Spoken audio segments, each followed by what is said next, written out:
आपदा में जनता की मुश्किलों को आसान करने वालों को ही सच्चा और राष्ट्रवादी नेता कहते हैं।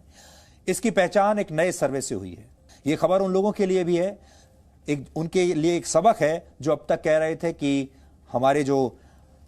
भारत के ही अंदर विपक्ष के लोग हैं या जो लोग सरकार का हमेशा विरोध करते हैं, वो कहते रहे हैं कि प्रधानमंत्री नरेंद्र मोदी और उनकी सरकार ने कोरोना के समय अच्छा काम नहीं किया।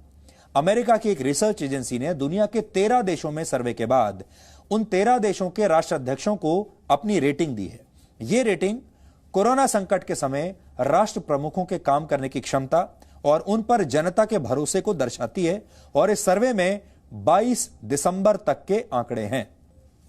वर्ष 2021 के ग्लोबल हंगर इंडेक्स के मुताबिक भारत भुखमरी के मामले में दुनिया के 116 देशों में 101वें नंबर पर है। पिछले वर्ष भारत इसमें 94 नंबर पर था और इस इंडेक्स का यह दावा है कि इस मामले में भारत के पड़ोसी देश पाकिस्तान, नेपाल और बांग्लादेश भी भारत से अच्छी स्थिति में है। यानी इस साल भारत की रैंकिंग गिरी है, भारत का प्रदर्शन खराब हुआ है और इस इंडेक्स में नेपाल और बांग्लादेश 76वें नंबर पर हैं, जबकि पाकिस्तान की जो रैंक है वो 92 है। भारत की स्थिति सिर्फ 15 देशों से अच्छी है और इनमें अफगानिस्तान, नाइजीरिया, कांगो, सोमालिया और यमन जैसे देश हैं। अब जो नया सर्वे आया है जिससे ग्लोबल रेटिंग्स बड़े बड़े नेताओं की आई हैं, जिसमें उसके मुताबिक इस समय सिर्फ प्रधानमंत्री नरेंद्र मोदी ही अकेले ऐसे ग्लोबल लीडर हैं जिनकी रेटिंग, अप्रूवल रेटिंग कोरोना संक्रमण के बाद भी दुनिया में नंबर 1 है, जबकि अमेरिका के राष्ट्रपति डोनाल्ड ट्रंप 9वें नंबर पर आ गए हैं। अमेरिका की एक political intelligence company morning consult ने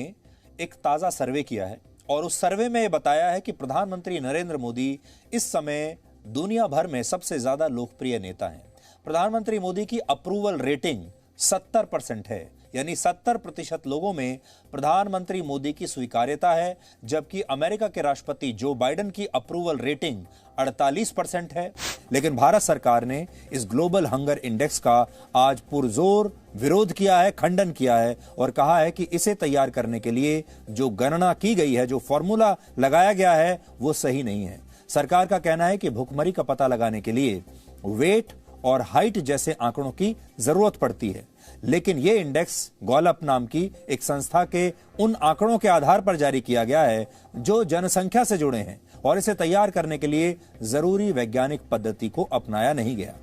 ग्लोबल हंगर इंडेक्स में कहा गया है कि भुखमरी के मामले में भारत की स्थिति बहुत चिंताजनक है और कोविड-19 के बाद से हालात ज्यादा बिगड़ गए हैं कि इतने बड़े संकट के बाद भी लोगों ने प्रधानमंत्री मोदी पर विश्वास बनाकर रखा और दुनिया भर के जो नेता हैं, खास तौर पर कोविड काल के दौरान, क्योंकि ये जो वोटिंग की गई है ये कोविड काल का इस पर बहुत बड़ा प्रभाव है कि कोविड के दौरान इस समय दुनिया के किस नेता ने अपने देश की सरकार कैसे चलाई, उस पर ये पूरा सर्वे किया गया है और उसमें पूरी दुनिया के नेताओं में सबसे ज्यादा लोकप्रियता और अप्रूवल रेटिंग भारत के प्रधानमंत्री नरेंद्र मोदी को मिली है, जो कि एक बड़ी बात है। इसमें हमारे देश के विपक्ष को ये बात सीखनी चाहिए, क्योंकि हमारा देश का विपक्ष लगातार अपनी ही सरकार की आलोचना करता है, अपने ही प्रधानमंत्री की आलोचना करता है। लेकिन एक सच ये भी है कि लॉकडाउन के दौरान प्रधानमंत्री गरीब कल्याण अन्न योजना के तहत भारत के 80 करोड़ लोगों को हर महीने 5 किलो मुफ्त अनाज दिया गया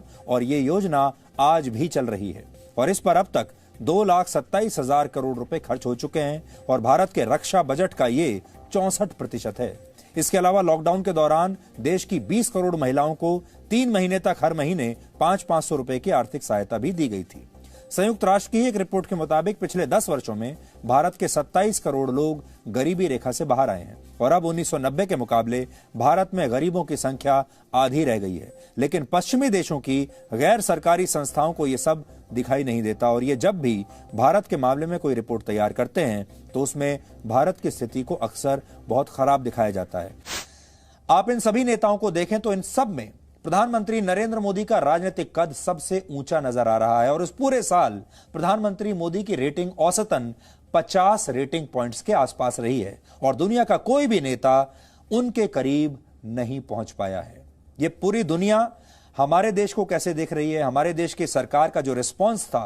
कोरोना वायरस को लेकर उसे कैसे देख रही है, ये उसका एक आपके सामने एक उदाहरण है। एक समय था जब भारत के लोग, भारत की सरकारें इस तरह के रिपोर्ट्स को चुपचाप स्वीकार कर लिया करते थे। तब ये पश्चिमी देश किसी बड़े प्रोफेसर की तरह हमें नंबर देते थे और हमें लेक्चर भी देते थे, और भारत चुपचाप इनकी बातों को स्वीकार कर लेता था, क्योंकि आप सब जानते हैं कि पश्चिमी देशों की जो बड़ी बड़ी संस्थाएं हैं ये समझती हैं कि इनके पास पूरी दुनिया को आंकने का लाइसेंस है। उन्होंने अलग अलग तरह की रिपोर्ट्स बना के रखी है। कौन, किस देश में लोग कितने खुश हैं, किस देश के लोग कितने स्वस्थ हैं, किस देश की क्या गरीबी की स्थिति है, और भी किस देश के लोगों को बोलने की कितनी आजादी है। ये सारे वो मापदंड हैं जिन पर पश्चिमी देशों के ये अलग अलग जो संस्थाएं हैं ये रिपोर्ट जारी करती हैं, और ये रिपोर्ट जारी करने के लिए अपने आप को एक जज की तरह समझते हैं। और बाकी के जो पूरे देश हैं, जो खास तौर पर जो थर्ड वर्ल्ड कंट्रीज हैं, जो गरीब देश हैं, वो चुपचाप इनके आदेशों को मान लेते हैं। इनकी रिपोर्ट में जितने नंबर उन्हें दिए जाते हैं, जो रैंक दी जाती हैं, वो मान लेते हैं। और ये पश्चिमी देशों की संस्थाएं ये समझती हैं कि ये सब करने का लाइसेंस इनके पास है। लेकिन अब वो जमाना चला गया, ये नया भारत है, और अब भारत ऐसी रिपोर्ट्स को और ऐसी संस्थाओं को और ऐसी देशों को अच्छी तरह से वापस जवाब देना सीख गया है। चाहे हंगर इंडेक्स को हम लोग माने या ना माने, भूख और भुखमरी जैसी स्थिति और उससे कुपोषण की जो स्थिति जो है इस देश में, वो एक निरंतर बनी हुई स्थिति है और ये किसी से छुपा हुआ नहीं है। भगवान से प्रार्थना करते हैं कि ये भी कभी चुनावी मुद्दा बने, और भगवान से प्रार्थना ये भी करते हैं कि कोई भूखा न सोए न भूखा मरे। इसलिए सच्ची खबरों पर यकीन करें, उन न्यूज़ चैनल्स को देखें जो आपको सही खबरें दिखाते हैं, जो आपको सच्ची खबरें दिखाते हैं, और जहां आपको फेक न्यूज़ नहीं मिलेंगी।